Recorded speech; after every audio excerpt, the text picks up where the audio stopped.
Welcome. Today we remember a simple but powerful moment from the Gospel of Mark, a moment when one quiet act of faith changed everything. In the middle of a crowd, in the presence of Jesus Christ, a life was restored with just one touch.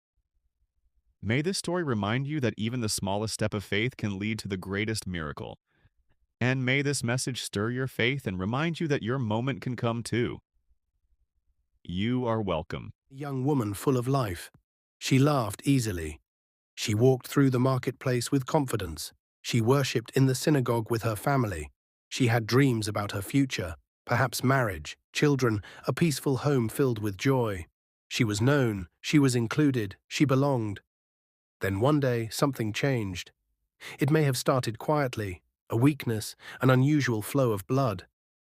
At first, she probably told herself, "It's nothing. It will pass." But it didn't pass. Days turned into weeks, weeks into months, and the bleeding did not stop. Her strength began to fade. Her face lost its color. Simple tasks became exhausting, but the physical pain was only the beginning.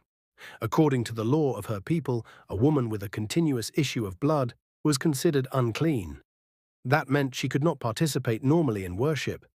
She had to keep her distance. If she touched someone, they too would be considered unclean. So slowly, quietly, her world shrank. Friends stopped visiting, conversations grew shorter, invitations stopped coming.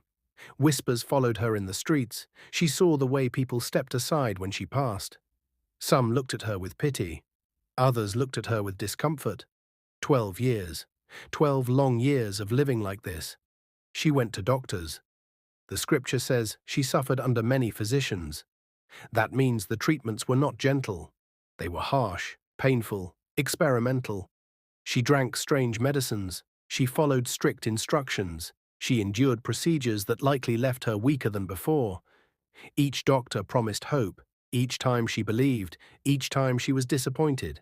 Not only did she not improve, but she grew worse. And the money? Gone. Every coin she had saved. Every valuable item she could sell.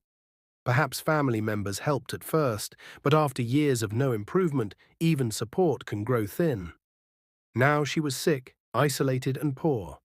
Imagine the nights she lay awake staring into the darkness, wondering if this would ever end, wondering if God had forgotten her. 12 years is a long time to suffer. Children had grown into teenagers during her illness. Seasons changed over and over, and still she bled. Then one day she heard something different. A name whispered through the streets. Jesus. People said he healed the sick. They said lepers were cleansed. They said blind men opened their eyes.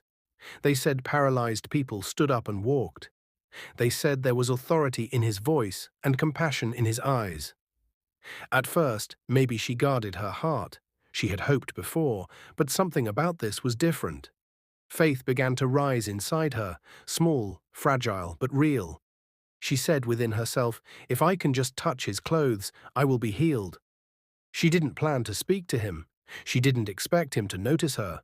She didn't ask for a conversation. She believed that even the edge of his garment carried enough power. One day, she heard that Jesus was passing through her town. Crowds gathered quickly. People pushed and pressed around him. Everyone wanted something. She knew the risk. If someone recognized her condition in the crowd, she could be humiliated publicly. But 12 years of suffering can make a person bold. She covered herself as best she could and stepped into the crowd. Her heart pounded loudly in her chest. Every step required effort. People brushed against her. She apologized softly as she moved forward.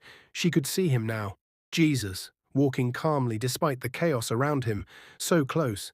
Just a few more steps. Her hand trembled as she stretched it forward. If this fails, she thought, I have nothing left. Her fingers touched the edge of his garment, and instantly something changed inside her body.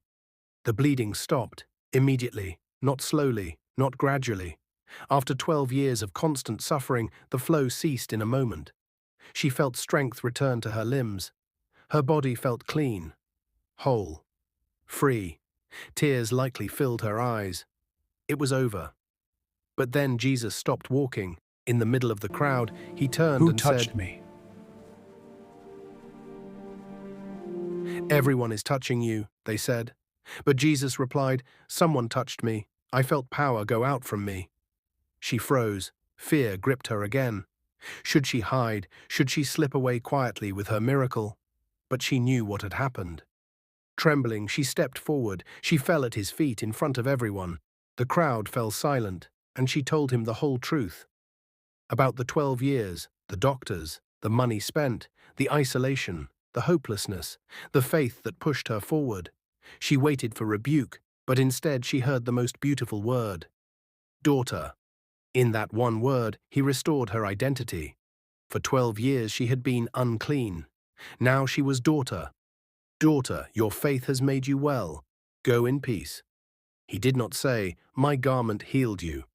He did not say, you stole power. He honored her faith, and in front of everyone who once avoided her, he publicly affirmed her healing. She did not just receive a private miracle, she received public restoration. No more hiding, no more shame, no more isolation. The woman who once walked through the streets unnoticed and rejected now walked home whole. 12 years of suffering ended in one moment of faith. Her story reminds us that even when heaven seems silent, God is not absent. Even when years pass without change, hope is not dead. She endured 12 years of pain, but she refused to give up in year 11. And because she kept believing, her moment came. One touch, one act of faith, one encounter with Jesus. And everything changed.